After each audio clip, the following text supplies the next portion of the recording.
முதல்ல எங்க குடும்பத்தில வந்து எ பெரிய இடத்துக்கு எங்கள அடையாளப்படுத்தியிருக்க ஒரு குழந்தைங்க. எல்லாரும் சொல்லுவாங்க, இந்த மாரி ஸ்பெஷல் சைல்டு இருக்கிற குழந்தை தெய்வ குழந்தைன்னுவாங்க. நாங்கலாம் என்னத்த தெய்வத்த பார்த்தா என்னடா இந்த குழந்தைய கொடுத்து வருத்தப்படுவோம். பட் இப்போ வந்து அதெல்லாம் உண்மையாகிற மாதிரி பாருங்களேன்.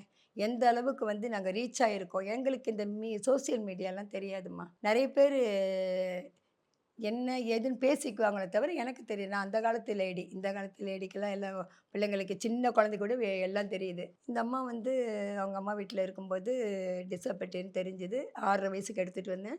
எடுத்துட்டு வந்தோனே இவங்கள எப்படியாவது ஒரு நல்ல வழிக்கு எடுத்துட்டு வரணும்னு எனக்கு ஒரு நெனப்பு இருந்தது. அவங்க அம்மாவும் மன வளர்ச்சி குன்றியவங்க. அது அதில இருக்கிற விஷயமா அதான் எடுத்துட்டதுக்கு மெயின் காரணமே அவங்க குடும்ப சூழ்நிலை தான் காரணம். ம். ஏன்னா, அவங்களுக்கு நெறைய குழந்தை பிறந்து இறந்துகிட்டே இருந்தது. அவங்க டிசபிலிட்டியாவே இறந்துகிட்டு இருந்தது. அப்ப தான் நான் கண்டுபிடிச்சேன். என்ன இந்த குழந்தைங்கலாம் இறந்துகிட்டே இருக்காங்களே! அப்படின்னும்போது தான் அவங்கள பார்த்த டாக்டர் சொன்னாங்க,